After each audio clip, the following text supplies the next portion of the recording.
स्वातंत्र्य भारताचे, स्वातंत्र्य भारताचे. नमस्कार.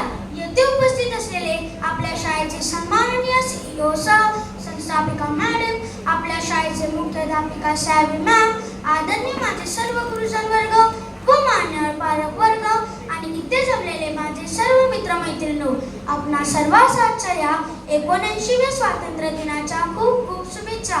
मित्रांनो, आपला भारत देश हा अनेक सण आणि उत्सवांनी सजलेला देश आहे.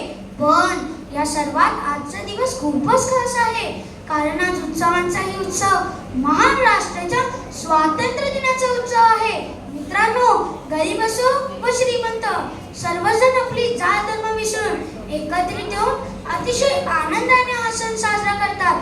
राष्ट्र हाच माझा धर्म, राष्ट्र हेच माझे सर्वस्व ही एकमेव भावना पुरात बाळगणाऱ्या क्रांतिकारकांच्या अथांग प्रयत्नामुळे आपल्या भारताला इंग्रजांच्या 200 वर्षाच्या गुलामगिरीतून मुक्त करणे शक्य झाले.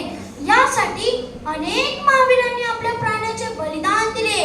कित्येक आईनी मुलाचे देशासाठी दान दिले. विवाहित स्त्रियांनी सौभाग्यपणाला लावले.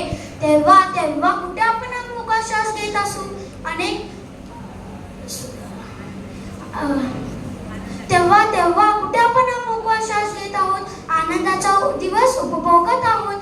नेम जशी परत मातृभूमीला सागरा प्राण तळमळला, असे म्हणणारे ते सावरकर, मेरी झांसी नहीं दूंगी असे म्हणत पोटच्या पोराला पाठीवर घेऊन इंग्रजांना लढा देणारी ती वीरांगणी राणी लक्ष्मीबाई, इन्कलाब जिंदाबाद, वंदे मातरम असे म्हणत इंग्रजांना सळो की पळो करून सोडणारे, स्वतःच्या प्रपंचाची पर्वा न करत हसत हसत फासावर जाणारे ते आगरकर. लिख रहा हूँ अंजाम जिसका, लिख रहा हूँ अंजाम जिसका, कल आगाज आएगा मेरे लहू का हर एक कतरा, इन्कलाब लाएगा, इन्कलाब लाएगा असे म्हणत तारुण्यातच भारत मातेच्या स्वातंत्र्यासाठी बलिदान देणारे ते भगतसिंग, राजगुरू व सुखदेव अशा कितीतरी महावीरांनी आपल्या देशासाठी आपले रक्त सांडले. तेव्हा तेव्हा आपल्याला स्वातंत्र्य मिळाले. मित्रांनो, तेव्हा आपल्याला स्वातंत्र्य मिळाले. खरंच नशिबान होते ते लोक, ज्या देशासाठी जगलेच नाहीत, त्या देशासाठी आपले प्राणही अर्पण केले. असंख्य वीर लढले या स्वातंत्र्यासाठी, असंख्य वीर लढले या स्वातंत्र्यासाठी. आज जरी आपण श्वास मोकळा घेत असू, पण अनेक वीरांचे प्राण मोजले आहेत या श्वासांसाठी. नाही विसरू शकत, नाही विसरू शकत हे वीरांचे बलिदान, ज्यांनी दिले प्राण या देशासाठी. तिरंगा सदा उभा असेल त्यांच्या त्यागाच्या प्रतीकासाठी, त्यांच्या त्यागाच्या प्रतीकासाठी.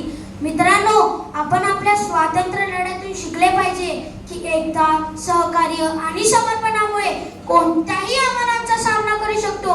आजच्या दिवशी आपण आपल्या स्वातंत्र्य सैनिकांच्या बलिदानाचे स्मरण करूया आणि त्यांच्या विचारांनी प्रेरित होऊया. आपल्या देशाला स्वच्छ, सुंदर, हरित, सुरक्षित व प्रगतिशील बनवण्यासाठी आपण एकत्रित येऊन काम करूया. चला चला, एक नवीन भारत घडवूया, जिथे सर्वांच्या स्वप्नांना पंख असतील, सर्वांचे संधी समान असतील, सर्वांचे विकास एकत्रितपणे होईल. मित्रांनो, शेवटी मी एवढंच म्हणेन, या भारतात बंधुभाव नित्य वसुदे, देवरची असादे, हे सर्व पंथ संप्रदाय एक असू